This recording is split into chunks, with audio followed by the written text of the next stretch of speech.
जय श्री राम। आप सभी साधकों का मैं हृदय से स्वागत करता हूँ। श्री राम जी की कृपा से, हनुमान जी की दया से मैं आपके समक्ष हनुमान जी का साधना लेकर उपस्थित हुआ हूँ, जो एकदम सरल और साधारण रूप से मैं बताने का प्रयत्न कर रहा हूँ कि आप सभी साधक यह साधना करने में रुचि हो तो ज़रूर यह साधना को करिए। किंतु एक बात आप ध्यान रखिए कि यह हनुमान जी का साधना, इस साधना से प्रत्यक्ष रूप से दर्शन देंगे, किंतु आप सभी साधकों को नियम पूर्वक कर लेना आवश्यक है। सबसे बड़ी बात कि यह साधना करने के लिए आप सभी को एक निर्जन स्थान पर जाकर एक हनुमान जी की प्रतिमा का निर्माण करना होगा। अब यह निर्माण किस प्रकार करना है, उस विधि के बारे में बात करते हैं। सबसे पहले गाय के गोबर से, गाय का गोबर आपको लेना है और उस गाय का गोबर लेना होगा जो कुंवारी गाय हो, जिसका कोई बच्चा ना हुआ हो। उस गाय का आपको गोबर लेना है। उसी गोबर को आपको लेके जाके उसके अंदर सिंदूर मिलाकर और लाल मिट्टी मिलाकर हनुमान जी की प्रतिमा तैयार करनी है। और पानी की आवश्यकता पड़े तो उसके अंदर गंगा जल मिलाकर, तुलसी पत्र मिलाकर ही वह मूर्ति का निर्माण करें। मूर्ति का निर्माण होने के बाद आप जिस निर्जल स्थान पर ढूंढ के रखे होंगे, निर्जल स्थान मतलब ये होता है कि जहाँ कोई आए जाए ना, जहाँ पर किसी भी प्रकार का कोई व्यक्ति ना आए जाए, ना आपको पूजा पाठ करने में हस्तक्षेप करे। देख लीजिए, कोई कुटिया हो, कोई बंद घर वगैरह हो जहाँ पर कोई प्रवेश न करे, किंतु आपको घर वगैरह में ये पूजा ना करें तो ठीक होगा। आप उसी घर को चयन करिए जहाँ पर कोई रहता ना हो, उसे निर्जन कह सकते हैं। क्योंकि जिस घर में फैमिली रहती हो उस घर में यह साधना करना उचित नहीं है। तो उसके पश्चात आपको हनुमान जी का इस प्रकार से प्रतिमा को तैयार कर लेना है। तैयार करने के पश्चात आपको एक लकड़ी का, आम की लकड़ी का पाट या तो खैर की लकड़ी का एक पीढ़ा, जिसको बोलते पाट, चौरंग, उसको आपको ले लेना है।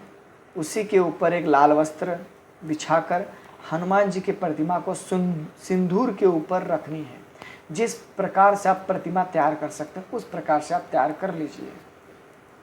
तैयार करने के पश्चात आपको हनुमान जी के प्रतिमा के समक्ष मोतीचूर के लड्डू और दूध, गाय का दूध जिसके अंदर शहद मिला हो और तुलसी का दल यानी तुलसी का पत्ता डालकर, चना और गुड़, इस प्रकार का भोग लगाना है।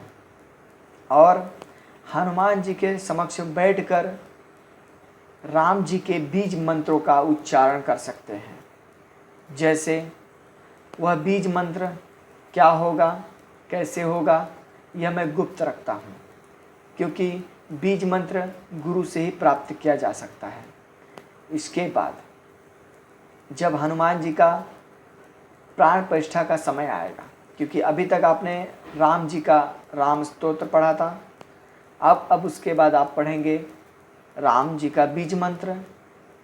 फिर अब हनुमान जी की मूर्ति में प्राण प्रतिष्ठा करने के लिए गुलाब के फूल से स्नान कराइए। उसके बाद उनके बदन पर वजन वाला सिंदूर, सूखा सिंदूर अर्पण करिए। अर्पण करते वक्त यह मंत्र बोले, लाल देह लाली लस्यन और उधरी लाल लंगूर, वज्र देह दानव दलन, जय जय जय हनुमते नमः। इस प्रकार बोलते हुए सिंदूर अर्पण करिए। अब उनके हृदय में आपको राम नाम लिखकर, तुलसी का पत्ते के ऊपर राम नाम लिखकर उनके पूरे शरीर में वह तुलसी का पत्र चिपका दीजिए। उनके हृदय में से लगाकर आपको चिपका देना है। जहाँ जहाँ आप तुलसी का दल लगाएंगे, जैसे यहाँ, यहाँ, यहाँ, आँख में, माथे पर, मुख पर, कान पर, हाथ पर, पैर पर, गदा पर, पूंछ पर, उनके नाभि पर, अन्य जगह पर आपको तुलसी का पत्र जहाँ जहाँ चिपका देंगे उतने जगह पर हनुमान जी की मूर्ति प्राण प्रतिष्ठा हो जाएगी। अब राम नाम लिखकर आपको तुलसी का दल अर्पण करते हुए हनुमान जी के बदन पर लगाते हुए वह मूर्ति में प्राण प्रतिष्ठा के लिए आवाहन करना है। जैसे मंत्र, मनोजवम मारुततुल्य वेगम जितेन्द्रियम बुद्धिमता वरिष्ठम वातात्मजं बानरुध्य मुख्यम श्रीरामदूतम शरणं प्रपद्ये है। अतुलित बलधामम हेमशैलावदेहम धनुजोन कृशानम ज्ञानिनाम गर्गण्यम सकल गुण निधानम वारणानामधीशम रघुप्रिय भक्तम वातजातम नमामि। इस प्रकार बोलते हुए हनुमान जी को बुलाइए। बोलिए, हे प्रभु, हे श्री राम के प्यारे, हे सिया राम के दुलारे, आइए हम आपकी सेवा करने के लिए आपका आह्वान कर रहे हैं। इस स्थान पर, इस हमारे हाथ से बनाए हुए मूर्ति में आप समाहित होइए और हमारा पूजा स्वीकार करिए। इस प्रकार बोलते हुए उस मूर्ति को प्रणाम करिए।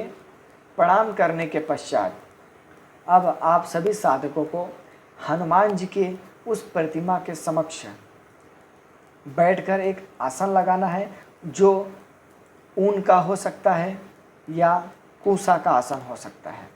कुशा का आसन लेने के पश्चात उस आसन पर लाल वस्त्र बिछाकर आपको बैठना है। सबसे पहले आपको बैठना है, अपने शिखा को बांध लेना है, आप स्वयं लंगोट पहन लेना है और लाल वस्त्र, किसी प्रकार का जो सिला ना हो वो इस प्रकार से कपड़ा पहन सकते हैं, जिसको धोती कहते हैं, धोती वगैरह पहन सकते हैं। अब इसके बाद आपको हाथ में जल लेना है।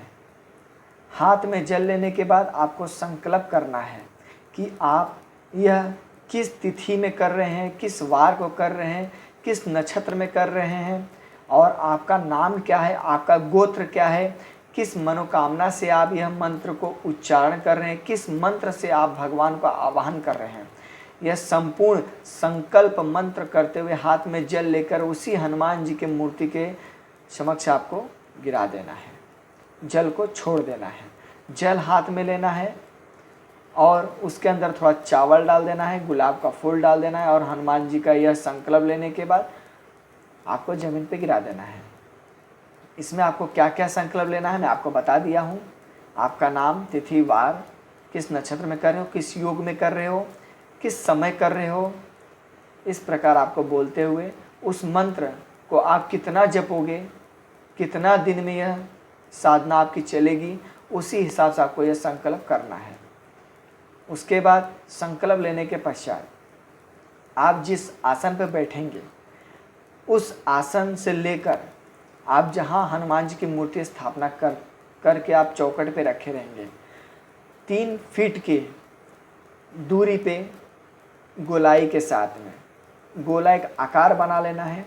उस आकार के आपको सिंदूर से एक गोला रेखा खींच लेनी है और वह सिंदूर का रेखा खींचने के बाद आपको उसी सिंदूर के गोले के बीच में ही बैठ कर यह साधना आपको संपन्न करनी होगी। सबसे बड़ी बात, आप किस वक्त बैठेंगे यह मैं आपको बता दूं। यह रात्रि 11 बजे से लेकर 2 बजे के बीच में यह साधना संपन्न होनी चाहिए और यही एक समय है। आपको प्रति रात्रि में यह 11 माला मंत्र जपना है और माला आपको रुद्राक्ष की लेनी होगी। वह माला गौमुखी में डालने के बाद आपको मंत्र जपना है। गौमुखी के अंदर ही वो माला लेना चाहिए। अब मैं आपको स्पष्ट रूप से बता दूं कि वह मंत्र क्या है। ओम हनुमान पहलवान, बरस 12 का जवान, हाथ में लड्डू मुख में पान, आओ बाबा हनुमान। ना आओ तो दुहाई महादेव गौरा पार्वती की, शब्द साचा पिंड काचा, फुरो मंत्र ईश्वरो। आपको यह मंत्र जपना है। यह साबर मंत्र है। बहुत से साधक इस साधना को करते हैं किंतु सफलता नहीं मिलती, क्योंकि यह साधना आपको निर्जल स्थान पर करने में ही आपको यह मंत्र में शक्ति आती है और हनुमान जी के साक्षात्कार होते हैं। किंतु आपको मैं एक बार फिर से बता दूं कि यह साधना जो व्यक्ति करे वह ब्रह्मचर्य का अवश्य पालन करे, मांस मच्छी मदिरा हो, शादीशुदा हो तो अपने पत्नी के साथ ना सोए। दूसरी बात, आपको जमीन पर शयन करना होगा, जमीन पर ही सोना होगा। इस क्रिया को आपको टोटल 120 दिन तक यह क्रिया करनी होगी। 11 माला प्रति रात को करनी होगी। दूसरी बात, श्री राम जी का जितना हो सके भजन कीर्तन करिए दिन में, रात्रि में हनुमान जी का इस मंत्र का जप करें। अब इसका होने वाले अनुभव मैं आपको बताता हूँ कि इस क्रिया में करते समय हनुमान जी के साक्षात्कार होते हैं। वह वायु रूप में आपके समक्ष उपस्थित होते हैं। वायु रूप में कहने का तात्पर्य यह है क्योंकि जब यह साधना आपका संपन्न होने वाला होगा तो वहाँ पर वायु की अतिक झोंका पड़ेगी। जैसे हवा बहुत तेज़ी में होगा, आसपास के पेड़ पौधे बहुत तेज़ी से हिलने लगेंगे। उसके पश्चात आपको उसी वायु के झोंके के माध्यम से ही आवाज़ आपके कानों में पड़ेंगे और वह आवाज़ ही गूंजेगी। इसी के हिसाब से आपको अनुमान लगा लेना है कि वह आवाज़ किस दिशा से आ रहा है और यह पवन पुत्र हनुमान जी का आगमन का संकेत माना गया है। किसी प्रकार का हवन इसमें दशांग तर्पण मर्जन ये सब कुछ नहीं है। तो ये साधना आपको साधारण रूप से संपन्न करनी होती है। अगर इसी प्रकार और वीडियो आपको चाहिए तो मैं साबर मंत्र से संबंधित, डामर तंत्र से संबंधित और भी वैदिक तरीके से आपके समक्ष में प्रस्तुत करूंगा। तो ये वीडियो कैसा लगा आप बताइएगा। अगर अच्छा लगे तो हमारे वीडियो को लाइक करें। इसी प्रकार वीडियो प्राप्त करने के लिए हमारे चैनल को सब्सक्राइब करें। तो मिलते हैं किसी और वीडियो के साथ। अभी के लिए हम प्रस्थान करते हैं। जय श्री राम।